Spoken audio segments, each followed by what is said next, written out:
Hello, everybody. Welcome back to Talking Nerds Born Again. Part Welcome. 3. Part 3. Part 1. Or I guess maybe season 4. Season 4. Yeah. So, we got a new show, a new Daredevil show. First of all, if you didn't know, we were on Morning Mayhem's Monday Night Mayhem show last night with the Common Nerd and Tiny but Fierce, who's not on YouTube, but she's on Twitter. It was a great time. Talked a lot about nerdy stuff coming out this year. So if you haven't checked it out, you can go to our Twitter, either mine or I don't know if Buffalo reposted it, but you can go on the Talking Nerds Twitter page and you can go check out the links in there. It's on YouTube, it's on Rumble, it's on Twitter, and Pilled, which is a newer platform. So go check those out. It's definitely I definitely want to get us on Rumble and off of Twitch. So that'll happen eventually. So yeah, looking to do that soon. But yeah, so go check that out if you didn't get a chance to yesterday. It was a great time. It was fun. Yeah. But yeah, so we just watched the pilot episode of Daredevil Born Again. There are 2 episodes released. We only watched the first one. So we will get into some spoiler-free reactions later on once the Flash joins, because I think he's going to be joining a little bit late, but he is trying to watch it. So yeah, so we'll get into that in a bit, but I guess right off the bat, I guess we can give our initial reactions. How are we feeling so far? Honestly, so I watched the first season of Daredevil, the original TV show, and then probably half of the second season. Then I kind of fell off, and that was a long time ago, so I don't remember a whole lot. Most of my memory is just of Fisk being the mobster, and their kind of OG fights and all that. So it is, and then my tainted memory of Echo and Hawkeye. Yeah. But you said you didn't watch all of it, or did you watch some of Echo? No, I didn't watch any of it, but I'm saying Echo's interactions with him from Hawkeye. Oh, from Hawkeye. I mean, that was nothing compared to the actual show, but yeah. Yeah. So that's all I really remember of him. So it's a little. I do have to go back and watch the show because it's worth rewatching just to watch it. It's amazing. Yeah, I mean, I don't know if maybe there is gaps in his character development, but to me, it just is like a huge like. Oh yeah. Okay, this is where he's at now. Yeah, I've seen. So I had seen. I couldn't remember how much I had seen. I'd seen the first season for sure because I just rewatched it. I remembered everything that happened, and I remember starting the second season. So I've completed the second season now at this point in my rewatch here. Season 1 is definitely the better season, but I like as far as writing goes. But I really loved season 2. It's so good. Introduces the Punisher. It's got some really great Kingpins. That's like when he officially becomes Kingpin, kind of like the name. He takes the name. Season 2 is fantastic. But I have not seen season 3 yet. So I just started watching that today before we started watching this. So I was watching, I'm like almost done with episode 1 of season 3. And then we switched to this. I'm like, what? So much has changed. Matt's in a completely different spot at the beginning of season 3. So yeah, I haven't, as far as that universe goes, I have not watched Defenders. I have not watched Jessica Jones, Luke Cage, Iron Fist, Punisher. I've not watched any of those shows. I don't really plan on watching most of them. I probably will watch Defenders just because there's probably gonna be some relevant stuff in there, but I heard it's trash.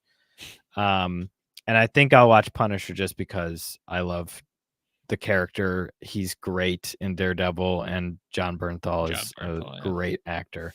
So yeah, so that's where I'm at. There's definitely a lot of gaps for me, like Bullseye. Or shoot, I shouldn't. I no spoilers, but some characters showed up that I knew were in the show, but I haven't seen them yet in my watch through. But yeah, I we'll get into some more details later, but I think it's some shocking stuff happens. There's a lot I don't like, but I like kind of where this is headed. I can see this going in a good direction. So we'll see. But we'll get into that in a bit. Yeah, Vincent, however you say his last Vincent name. D'Onofrio. Yeah, Vincent D'Onofrio. Yeah, he's a great he's actor. he's looking old though. That's He is looking we're old. you Yeah. said he looked thin. I think he probably just is getting older, and it's harder to make him look like Yeah, the he's not a method Kingpin. actor, so Yeah. So yeah. He did his best in the show. He still wasn't big enough, but yeah, it's impossible to actually become the Kingpin without doing CGI. right. That's just So yeah, we'll go through some news stuff, some stories before Flash gets here. But I know we said we wouldn't talk about Captain America anymore, but this came out. So a movie theater ceiling collapsed during a screening of Captain America 4, which would normally be like, oh, is everybody okay? But only 2 people were watching the movie. And they are perfectly fine, so everyone's safe. But that's the best part hilarious. about this is the movie just kept playing. It's like, please, this counts as watches. We need Yes, these. we have to play it for at least 10 minutes before to count as a watch. Yeah. So I think I can't remember where it happened. But the ceiling just collapsed. I'm like, I guess this is fate. I don't know. Wenatchee, so Wenatchee Valley Fire. There you go, Wenatchee Valley. I don't know where this is, but it's just justice, I guess. Gosh. Even the movie theater is like, please stop showing. Like, come on, guys, look what you've degraded me to. So this was a funny story. It could have turned out really poorly, but luckily there's only 2 people watching it, which makes complete sense. 2 people are like, man, well, we paid for it, so I guess we should see it. And they're like, oh, thank goodness we have an Thank goodness, excuse to get out of here. Yeah. I have never walked out of a movie. I don't think I ever will, unless it's extremely offensive in some way. I don't get offended very easily, but I don't know if it's like for some, God forbid I ever see Jesus Christ Superstar in theaters, which will never happen. But let's say I did, that would probably be one I would walk out of. But I don't think I'll ever be seeing that. I think that's probably the only scenario. If it's offensive to our faith in a really really horrific way, then yeah. So yeah, anyways, interesting story, I guess. Everybody's okay except for the movie theater. Except for the theater. It's gone through some stuff. In other news, Kathleen Kennedy might not be leaving as soon as as everybody said, which doesn't, it obviously not surprising. Of course, we obviously saw this coming. I mean, I tweeted it out, like, Bob Iger never left Disney. Bob Chapek was just his puppet for however many years I think it was a few years. And he came back as soon as things were turning around. I guess as soon as Bob Chapek was he was the fall guy. We kind of talked about that last night on Monday Night Mayhem. But it's just allegedly the Obamas never left the White House, so during the Biden Yeah, years. true. So evil people in power never leave, and they never give up their power, because as Black Norman Osborn said, with great power comes great respect. So Right, because we all really respect these people yes, so we do. much. Yes. So Kathleen Kennedy. I mean, yeah, a lot of people are saying like there's probably, first of all, she's not happy about this. I'm I not think in happy, Bob. general, Not I'm happy. not happy. Um, she's probably like just really pissed off that everybody like is so eager for her to go. Um, that she's coming back. I don't know if she's being pushed out by the board. If there was somebody who, uh, maybe there was talks of her retiring and somebody leaked the information and it got out, and she's pissed that everybody actually wants her out of there. Uh, we don't really know, but she's not happy. So she speaks on her Lucasfilm plans. She's not retiring soon, and the films will keep her in Star Wars orbit for many years to come. Um, All the accountants are like, "Dang it, Kathleen, we were yeah, trying to make money." yeah. I mean, she never said they never said she's leaving Star Wars. They just said she's stepping down as the head of Lucasfilm. So, um, exclusive from Deadline. I thought I'd seen it all in trade journalism, but the piranha like frenzy on Kathleen Kennedy, which has been going on for years. Nobody likes her. It's not like it's surprising or anything. Yeah, Um, started at Last Jedi, and well, at least for me, that's when I oh first yeah. heard about it. Yeah. I mean, Force Awakens, it definitely was there, but it took a little bit. Yeah. And the successor speculation that followed Matt Baloney's, it's not actually Baloney's, but it's funny. Baloney's Puck report that Disney was putting her out to pasture is a new one on me. Oh, that's right. Okay, so there was speculation, I guess, that came out. I don't know this guy, but I heard that he was kind of an insider, and he started this I guess, trade called the Puck or whatever. So I guess that's kind of where it started. But Huh. Baloney for years has been beating on Kennedy like she owes him money. And this week he reported Kennedy was retiring. So I guess that's where it did start. I recall he essentially did the same thing more than a year ago. I mean, this has been happening for how many years now? She said she would be leaving, and then she hasn't. I recall producing the Mandalorian movie and prepping the Sean Levy directed Star Wars film that Ryan Gosling is circling, which nobody cares about.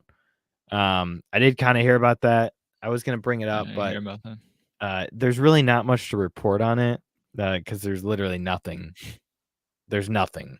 A It's just, script is in process. yes, there's a somewhat of a story, and Ryan Gosling might be playing the main character. So, yeah, that's the thing.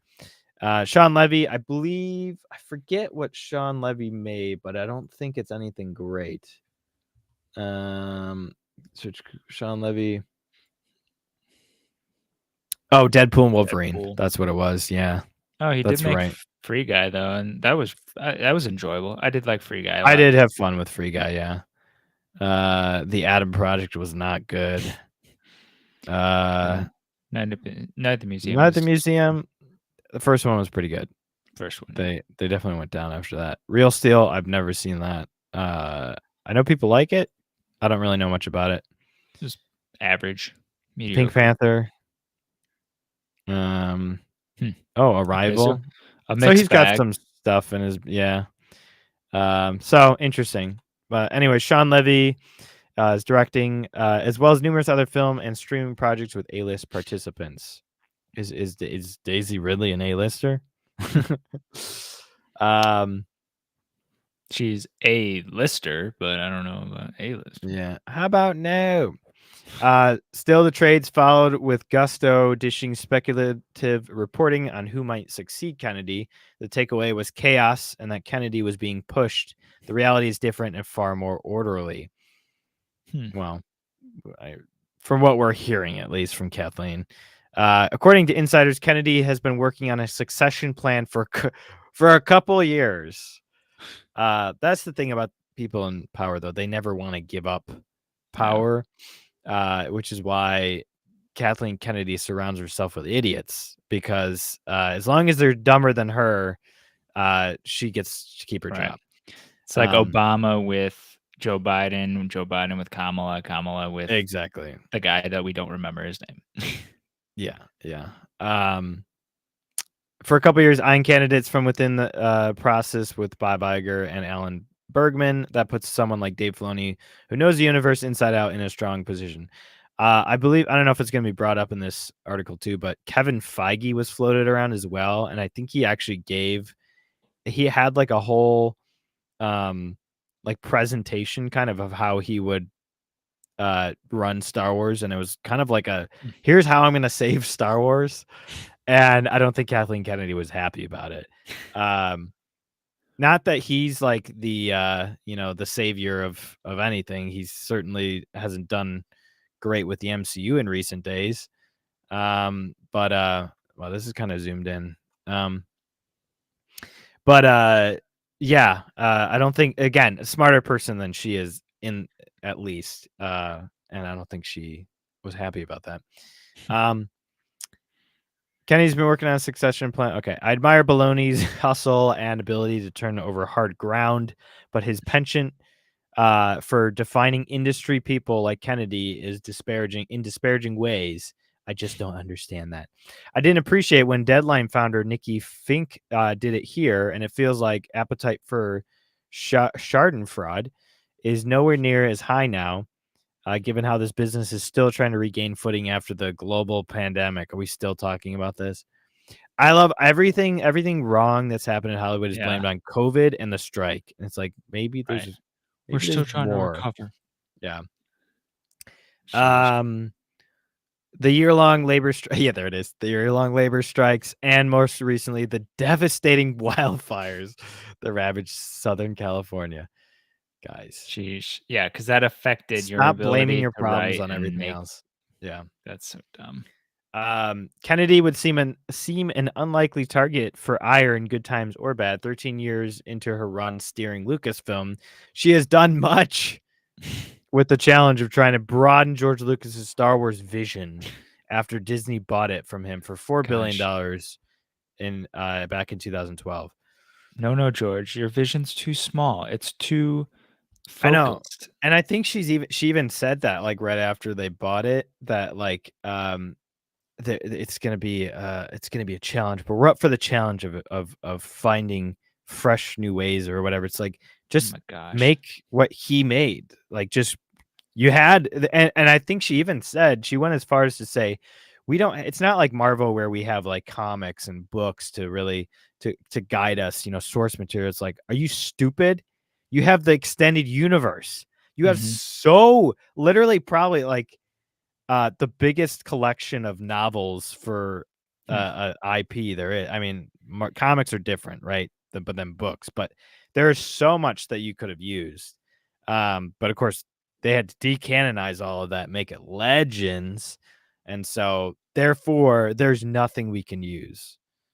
Stupid. Yeah, so we got to use our own creative minds to fix this. Yeah. Imagine if ChatGPT was around back then, it probably would have created something better than what we got. Maybe Kathleen is AI and she's just spitting out. It's like She-Hulk. It's like Kevin from She-Hulk, yeah. It's a challenge Amazon will now try with James Bond. Let's hope not. After James Bond too. Yeah. We got to turn it into this universe and draw every bit of blood out of it, drain it. From 007 007 gatekeepers. Wow. Okay. For $1 billion beyond the $8 billion they paid for MGM. Kennedy arguably is the most successful female producer executive in Hollywood history. I mean, that's probably true. Producer. Okay, I guess from objective standpoint of most successful sleep where she's at. at sleeping around Right. and Right. Right. getting yeah. Yeah. Not necessarily Most good successful quality. female intern in Hollywood. Yeah. She has produced more than 70 films that have collected 120 Oscar nominations and 25 wins. Who cares? Nobody gives a crap about the Oscars. The Oscars were a joke. The only good thing that came out of the Oscars this year was the Kieran Culkin, or however you say his name. He gave a really great, heartfelt speech about the importance of like fatherhood and family. He's very pro family, and he's like, I promised my wife if I won, I would give her more babies. That's funny. Very heartfelt conversation or speech. So that was nice to see. But that was about the only good thing that came out of it. A lot of commie BS. So, yeah. But anyways, so yeah, who cares about Oscars? That doesn't mean anything. The frickin' best picture was Anora, which I heard was okay, but it's like basically softcore porn. And the lead actress who won Best Actress, she gave a shout out to all the sex workers out there. And then everybody started clapping. It's like, oh my gosh, you guys are evil. Yeah. Sick bastards. Go continue your shameful, like not even just shameful in like the sense that we as Christians believe it's shameful, but like it's that's not good for them. Like it's shameful Yeah, for I them mean, to have to do that. the sex workers are like the biggest drivers of sexual slavery and illegal evil things in this Right. world. Not anything to be proud of. So and she herself was awarded the honorary Oscar. What is an honorary Oscar? Is it just a fake A Oscar? participation award. The Irving Thalberg Memorial Award with 8 other Oscar noms. Okay. Her resume is dotted with classics, including unfortunately, yes, Jurassic Park, Sixth Sense, Indiana Jones franchise, which she did kill. E.T., Munich, Lincoln, The Color Purple, War of the Worlds, Poltergeist, Schindler's List, and Back to the Future, as well as many others. Well, it's always been a challenge to please the Star Wars faithful. Okay. It's not even just pleasing. It's just not shitting on Star Wars. It's not that hard, honestly. And there have been some misfires. Wow. The 5 Star Wars films she has produced have grossed nearly $6 billion, with streaming series successes topped by The Mandalorian and Andor. Okay. No mention of Acolyte. Yes. We never speak about that again. Sorry, Matt. Sorry, Matt. The woman is a first ballot Hall of Famer. Not someone who deserves to be batted around like a piñata. Wow. She also deserves her own narrative and demystify this pseudo drama. Deadline gave Kennedy this opportunity, catching her just before she headed off to be honored tonight with husband Frank Marshall at the Oscar Wilde Awards. Okay, let's see what Kathleen had to say. Kathleen Kennedy. The truth is, I want to just say loud and clear, I am not retiring. I will never retire from movies. I will die making movies. Let's hope this happens soon. Just tossing everything all over the place. This is the first thing. That is the first thing that's important to say. I am not retiring. She said, okay, 3 times she said, I am not retiring. And I'm in power. I have the power. You underestimate my power. What's happening at Lucasfilm is I have been talking for quite some time with both Bob and Alan about what eventual succession might look like. We have an amazing bench of people here that I handpicked. And we have every intention of making an announcement months or years down the road. Who knows? You know, could be decades. We are in. Imagine if they figure out cloning and she like clones herself like Snoke. Gosh, There's she's gonna just some be like Kathleen Snoke out there that's all deformed and everything. I'm still running Star Wars. or like the old shriveled guy from the Indiana Jones Last Crusade. That's Kathleen Kennedy. Yes, yes. I don't care. We are in lockstep as to what that's going to be, and I'm continuing. I'm producing the Mandalorian movie right now, whenever that's coming out. I'm also producing Sean Levy's movie, which is after that. Everybody knows we're in lockstep. There's so much paranoia here. So I'm continuing to stay at Lucasfilm and looking very thoughtfully with Bob and Alan as to who's stepping in. So that is all underway, and we have every right to make that announcement when we want to make it. Okay, Man. all right. Oh, I forgot the Deadline's question was, we've read all these speculative supports that you are out, that there's a frenzy for the next person who's going to take over Lucasfilm. What is truth, Kathleen? All right. Teach us, Kathleen. Teach us, Kathleen. All right, that Deadline's next question. That you are looking within seems to give credence to what we've heard, that an executive like Chief Creative Officer Dave Filoni is in a good position as he works on a Star Wars, to write and direct. What is a Star Wars? An untitled Star Wars movie. It's a Star War. The Kennedy. Star War. Yes, the Star War. Kennedy, I can't say who it is because there's just an internal process that goes on inside a large corporation and a publicly held company as to how we go about making deals, finalizing decisions, and making announcements. There's nothing unusual about that, and we're in the process. We're in that process. Okay. We also just don't. All right. Deadline. This flurry of press coverage, it sounds like chaos. What's the reality? Dude, you already asked that. What's the truth, Kathleen? What's the reality? I feel like they're like, you're not telling the truth here. Kennedy, chaos? At this point, she strangled the Deadline reporter. There has never been any chaos because we know exactly what the plan is. Well, what is this plan you speak of? And we've been talking about it, as I said, nonstop for the last couple of years, because for obvious reasons, I'm not going to be here forever. Oh, what is that? Okay, say more. George asked me 13 years ago to step in. And now I'm looking at all. I mean, is that true? Yeah, did he? I don't know if that's true. He just sold it to you, and then he felt bad immediately. I mean, there was like a look of pain in his eyes as he was signing it over to Bob Iger.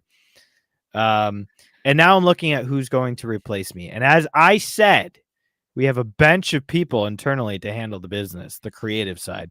The job has grown also since I stepped in. Well, this didn't have to be this way. You made it this way. There was no streaming. There weren't a lot of the things that we're involved in right now going on. The things. So it's grown, Jeez. Grown out of your hands. A little too much to handle, apparently. Deadline.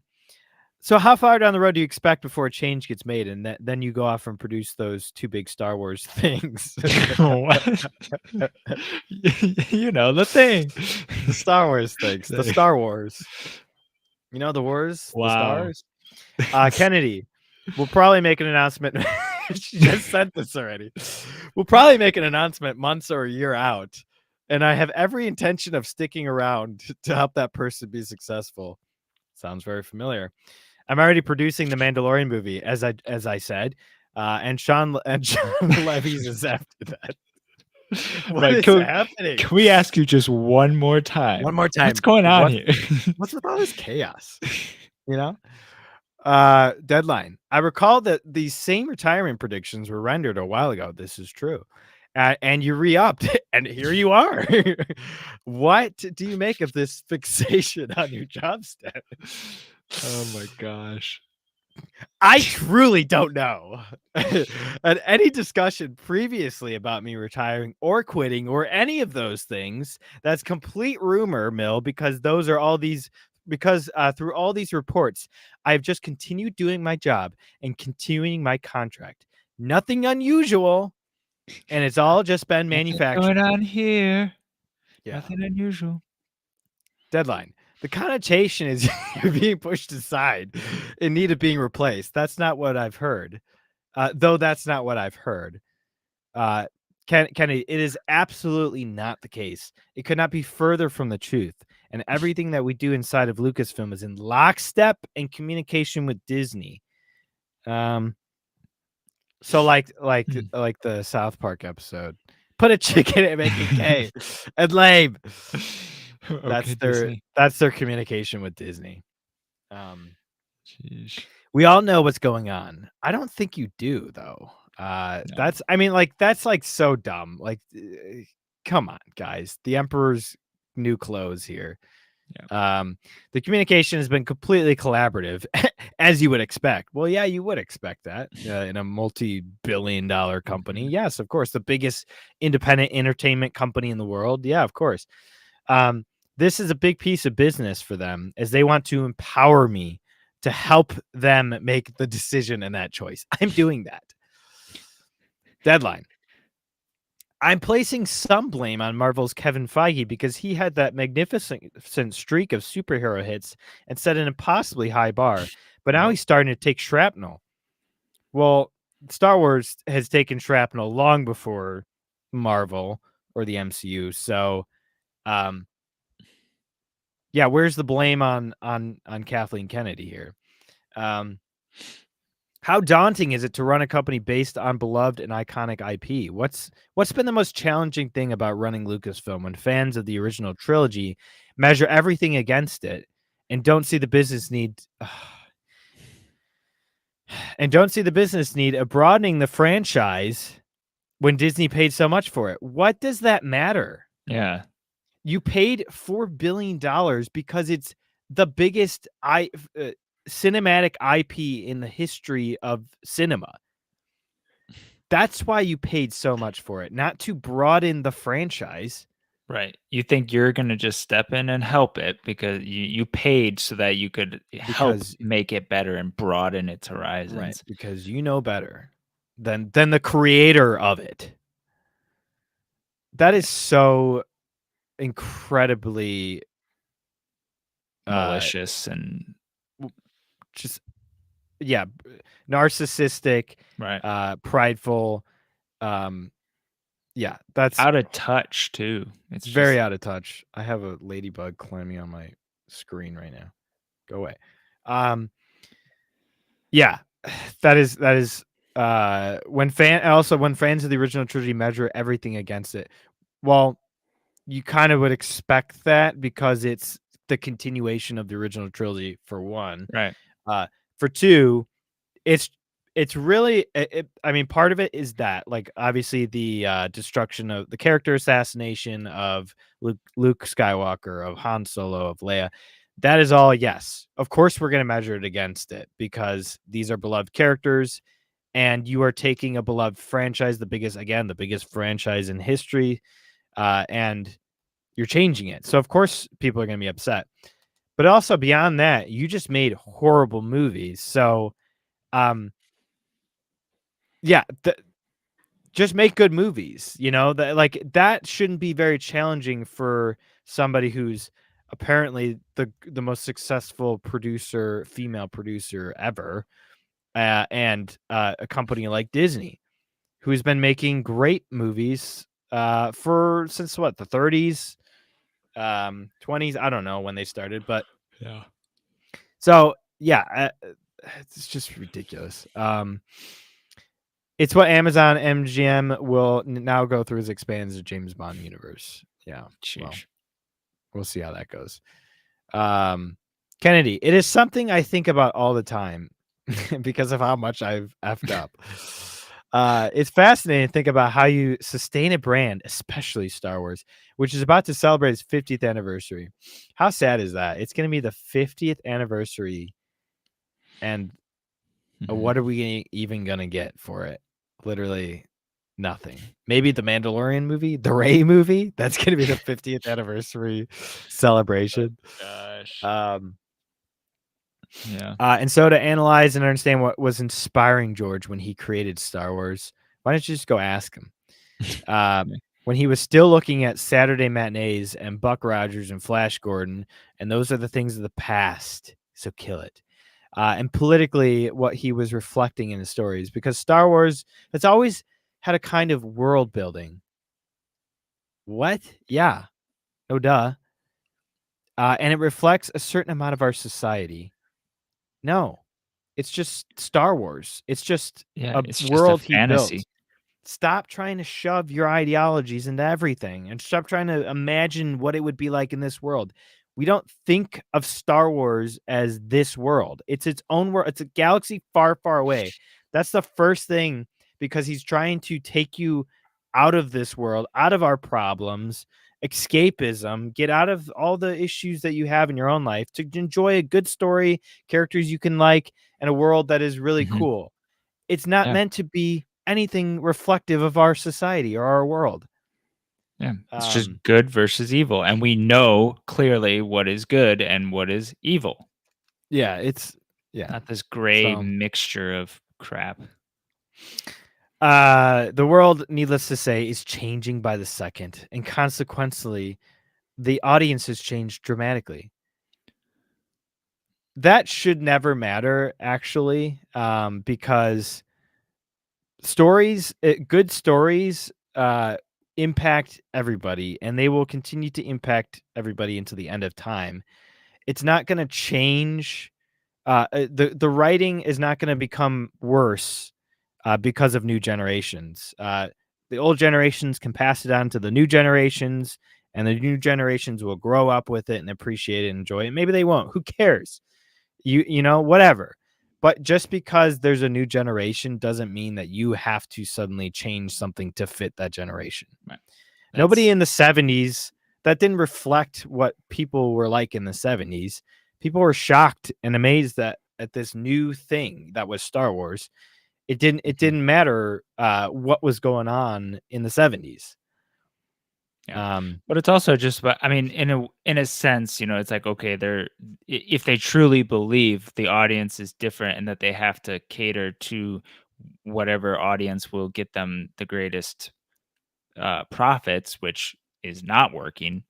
But even if they did believe that, you should be able to adapt and change when you see, okay, this is not working. People hate this. Let's go back to what actually worked. yeah. The audience has changed how they consume things. We're seeing this reflected in the health of the movie business. Well, that doesn't really make sense. Okay, so we're what? We're gonna blame TikTok and social media. That's why your movies aren't doing well, because people have short attention spans. Is that what you're gonna say? I watch 12-hour EFABs. I am 26 years old. Okay. It's not a attention span issue. It's a writing issue. Yeah. Trust me. If they made a good, if Lord of the Rings was 12 hours long, well, which I guess it is if you think about It's it in not that way. long enough. Yeah, right. But if one movie was 12 hours, I would watch it for 12 Oh hours. my gosh, yes, that would be amazing. Now I just rewatched Lord of the Rings and I'm ready to do it again.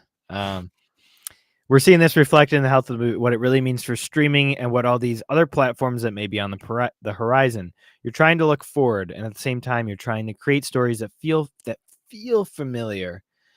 So you're moving into the future, but you're maintaining a sense of familiarity. I think that's the hardest balance. Gosh. If what you mean by familiarity is Easter eggs and member berries, then you don't really understand it. No. But yeah. Then when you have a brand that's this expensive, you're also, and this is something we work very hard at. You try to find different entry points for different generations, because that's what Star Wars has always been. No, it's not. They were made in a I wasn't born when they came out. That was for that That's so generation. stupid. They're trying to make it like comic books that like you can just pick it up like a new comic book and it doesn't really. No, the prequels may have been a new generation, but they relied on the OT. Like they're connected, like in every single way. They're not a new entry point to Star Wars. Yeah. You can't And watch one without the other. and sure they had their issues of their own, but they didn't destroy the original trilogy and what they Right. conveyed and They all didn't that. they didn't change the lore or ruin it in any way. They just not as strong movies. Right. So, it's very generational brand. Nope, it's for anybody at any time, anywhere. And we want to sustain that. We work very hard to ruin Star Wars. Yes. So George gave us the gift of storytelling, being across lots of different genres, and they gave us a lot of opportunities to try things. What we've really enjoyed about the streaming space is we've been able to experiment. It's harder to do that in the movie space. And now I think that's why it feels so good to be able to move into a Mandalorian movie as we're coming off of 3 seasons of very successful show. I wouldn't say that. Maybe a successful first season, but not after that. Yeah. We've actually built measuring success now is very I mean, skewed. especially with TV shows, they find all the loopholes. We've actually built an audience for that. We gave the young audience an opportunity to enter Star Wars at a different place and not feel like you have seen everything.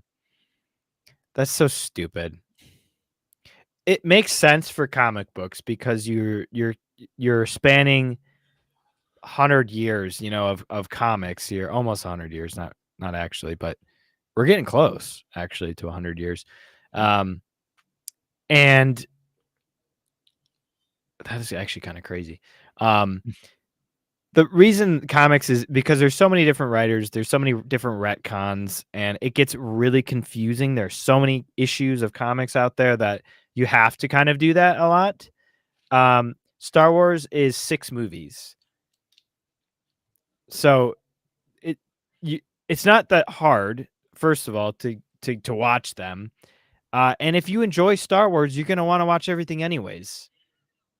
Right? You're talking about a fandom here. So why would you not want them to have seen everything? Yeah. That's stupid. Movies are not that difficult to consume. It can become their Star Wars. It can become their Star Wars. And that, I think, is the fun storytelling challenge. Deadline, you've got a long resume of big movies. Compared to that, how much tougher is the challenge of so much public scrutiny and the second guessing by the rabid fan base? It's not uncommon to develop a project with big names who fall out when visions don't align, but they get reported as a big implosion. What you just said, though, is so interesting to me, Mike, because that is the development. It doesn't matter if you're doing Star Wars or anything else. What's troubling and frustrating is that our development gets scrutinized. Yes, you are going to get scrutinized because you have, again, the biggest IP in cinema. And I don't know any other production company where their development gets scrutinized like that. That's not a bad thing. I mean, we are scrutinizing others, but well, the thing is, Marvel wasn't scrutinized until it started getting bad. There's a correlation to why they started getting scrutinized. For the longest time, it was the biggest thing there was. People loved it. They loved their comics, and so they loved what they were seeing on screen. That's how you do it. So if you're getting scrutinized by passionate fans, it's because you're doing something wrong. It's very hard for anything to happen within Star Wars with some aspect of it becoming public before you even want it to become public. So I guess managing the message in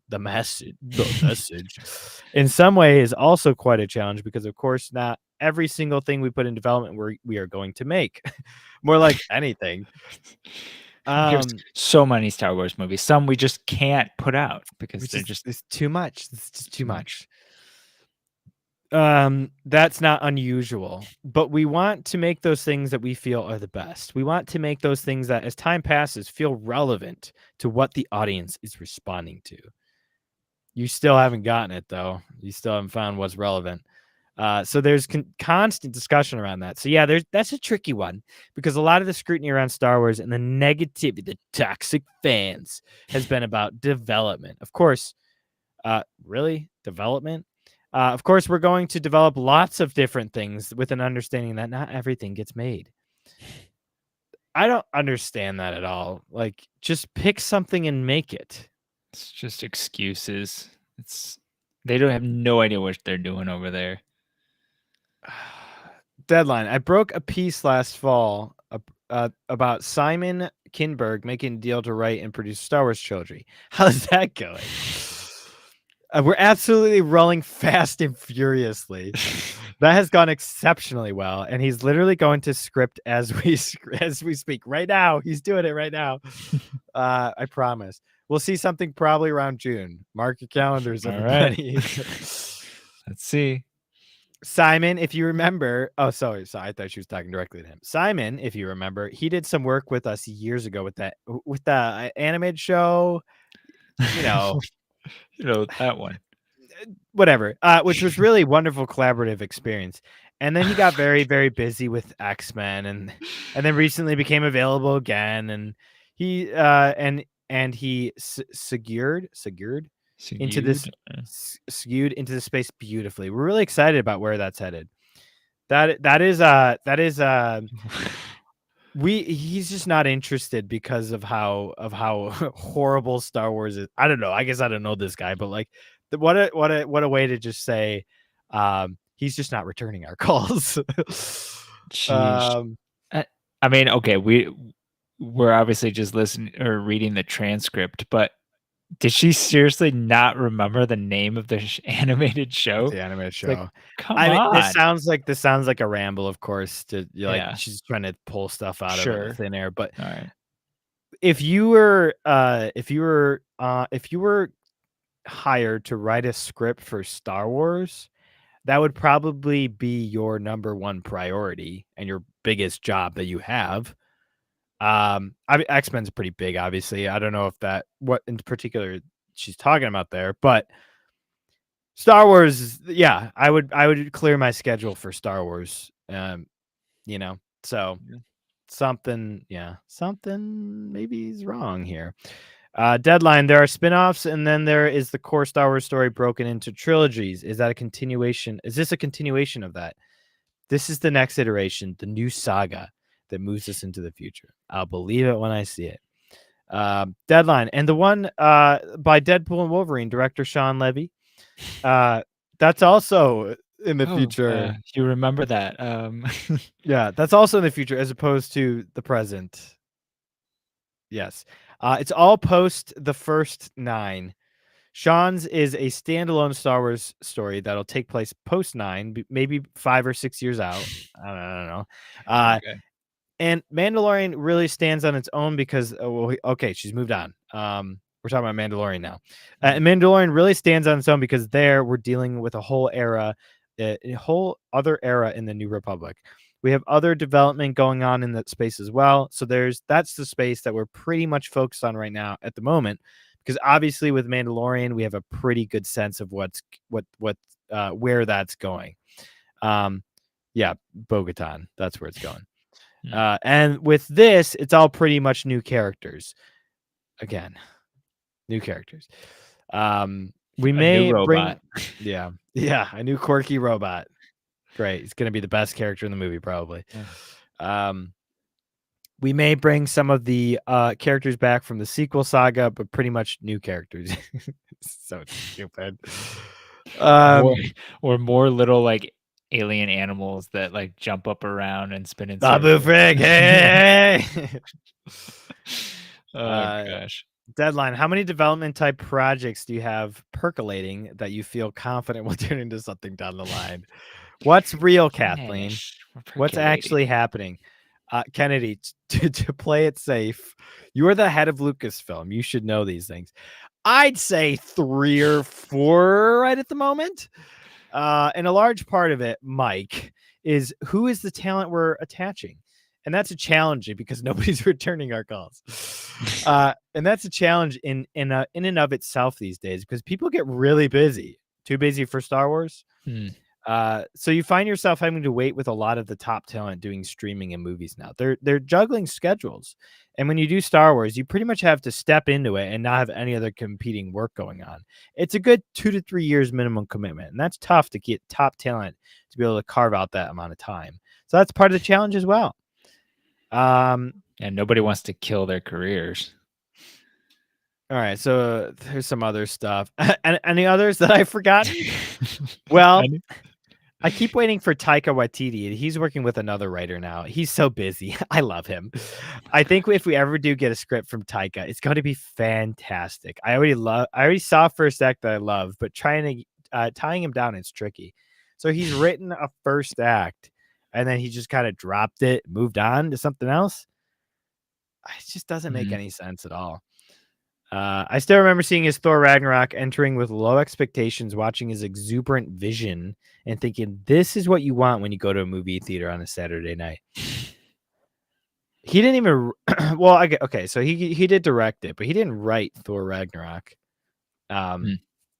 He did write Thor Love and Thunder, which we know how that turned out. So if you're looking for a script from Taika and what that looks like, Thor Love and Thunder is your prime example.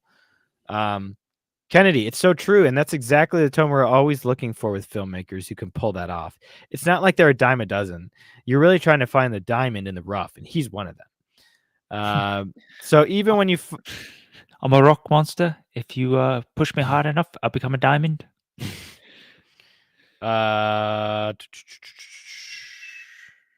Okay. So even when you hand the reins to a Lucasfilm prodigy, it sure sounds like you're going to be in that world for 8 or 10 years. Fair. 8 or 10 years. Wow. We get 10 more years of Kathleen. I don't know if I'm going to say that, but yeah, it's possible. Some other stuff. 10 more years of Kathleen Kennedy. 3 more seasons. Unlimited Kathleen Kennedy. Do you look forward to a point where the two of you can find focus on collaborating on these projects, whether it was blah, blah, blah. If something came along, the two of us, we loved coming back together and being able to work with Mangold on the indie movie. That was a real treat. And to be working with Steven Spielberg, as they say, getting the band back together. That was real fun. We had a blast. Any regrets? No. I mean, far from regrets. I've loved the challenge of desecrating Star Wars and literally being with Star Wars over these years, taking on the challenges of expanding on Star Wars in what we want. I've loved working with Disney, and the company has been fantastic in its support of my vision of Star Wars. They've expanded things in ways I didn't think George could ever even imagine. Yes, you are right. You are correct there. It's been such a learning experience, finding out who we are. Gosh. Yeah, I don't think George could ever have imagined what you would do to his beloved franchise. I've never been an executive before, clearly. I'm a filmmaker through and through. I even approached the executive role as a filmmaker. I love working with filmmakers. That is my lifeblood. It's what I enjoy more than anything. And being able to do that inside of Star Wars has really been fun because we have people who step into Star Wars who are diehard fans, like Leslie Headland. Remember when she was asked what her favorite Star Wars film was? And she said, is that even a question? I love Star Wars. Okay. I couldn't pick one. I love all of Star Wars. So you've never seen them is what you're saying. Okay. Got it. Jeez. Diehard fans. And we have people who step into Star Wars who never really knew the IP that well. AKA everybody. Everyone. Yeah. Why would you do that? Like, I know. It's like, at least say, if you want to be a part of this, go learn. I know.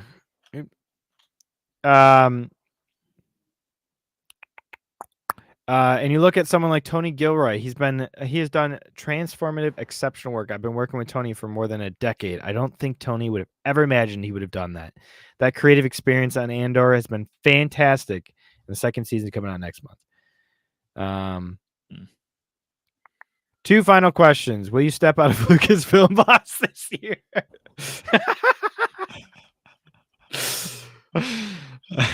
What? We don't One really more know. time. Yeah. We really don't know at this stage. There's so much going on, Mike. I just don't know. Mike. When Mike's it your name, does, right? Let me make sure I remember that. yeah. When it happens, and it will, who will make that decision? Me. It's my decision. My own. This is 100% my decision. Wow. Oh my gosh. She's not going.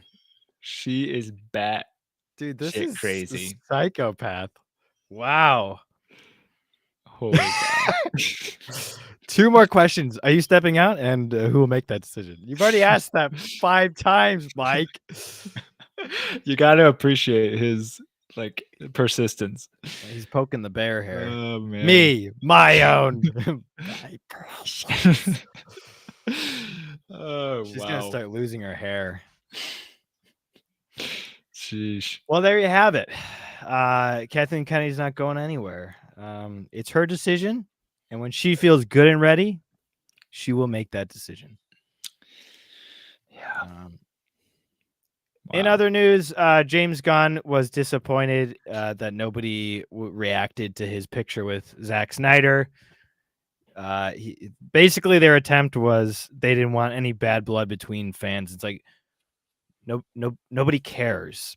People are arguing about the movies. They don't really care about your friendship with Zack Snyder. That's not going to change anything. Like, oh, well, if you say so, whatever. I guess I'm fine with this, even though I'm a Snyder shill. So yeah, who cares? Once again, it's James Gunn acting like everybody cares about him because he is the only thing that matters to him. So, Stupid. I don't know if we talked about this, but this was an image from Max on the upcoming Lanterns show, HBO show. So this is Jon Stewart and Hal Jordan. I do really like Kyle Chandler. He's a great actor. Yeah, he's cool. I'm fine with these picks, actually. They're both good actors. I haven't seen him in anything, but I've heard he's pretty good and stuff. He looks exactly like Jon Stewart should look. Yeah. And I'm not just saying that because he's black. He actually looks like Jon Stewart. They nailed that. And I would say Kyle Chandler's a little bit old for Hal Jordan. This is, again, the problem with every superhero casting is they tend to be too old or they take too long to make these things. And then the actors are 50 years old by the time they actually get around to filming. Like Robert Pattinson, he's going to be pretty old by the time Batman 2 finally comes out, if it does. But yeah, they look like the characters, so I'm fine with the picks. They're again good actors. Really weird picture that they chose here because it really doesn't show much. You can see the Green Lantern ring there, but that's about it. So I mean, yeah, he does have, of course, the jacket Hal Jordan always wears because he's a pilot, fighter pilot. So yeah, there's elements, but for the most part, a very bland looking picture. But I think, yeah, this is a shit first look. Low expectations, and then I don't know. That's what they do. They want to create low expectations. Because I really want to see my 2 heroes with the most powerful devices ever created walking down a country highway. No green is a choice. Yeah, that's 100% true. But I'm fine with these casting choices. So, and then some other updates from Marvel. That is, we got some what do you call it? Concept art for Avengers Doomsday, which is here. Okay, so first we got I guess there's a show called Vision Quest coming out, which is gonna star White Vision and Star-Lord.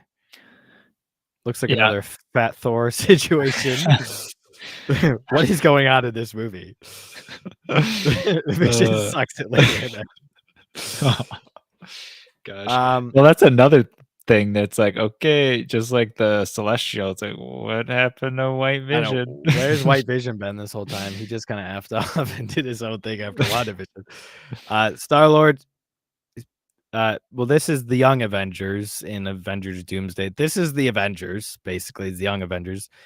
With The Wong. Sorcerer Supreme Wong is back, and Star-Lord. They're probably gonna make him like the main character or something because he's gonna be appearing in a lot of things. And then of course a lot of characters that we just love, like Kate Bishop, female Ant-Man, whatever her name was, I've already forgotten. Can't remember. Miss Marvel, the famous Wiccan from Agatha All Along, of course. And I assume that's Speed, his brother. That's what I would assume. That's the only thing that makes sense. I have no idea. I thought like a And young Loki or something, but that doesn't.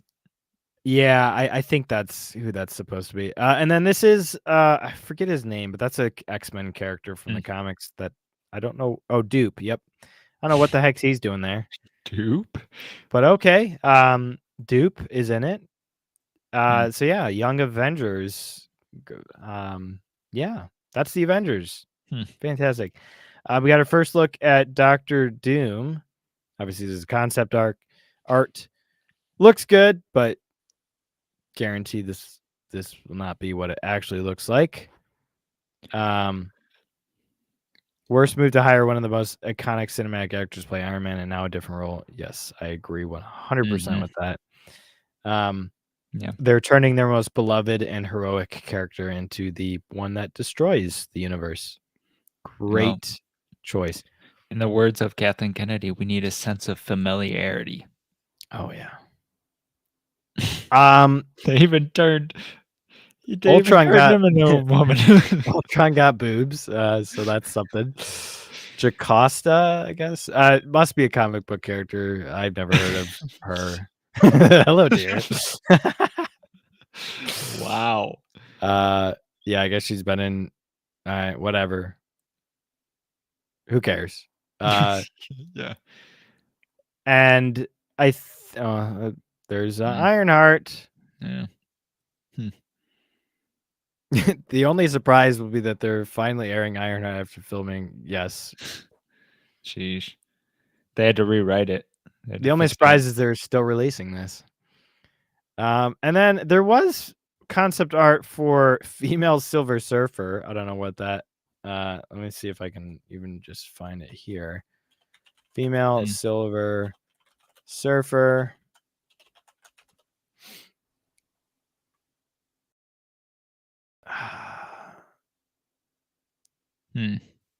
Oh, it's the chick from Wolfman though.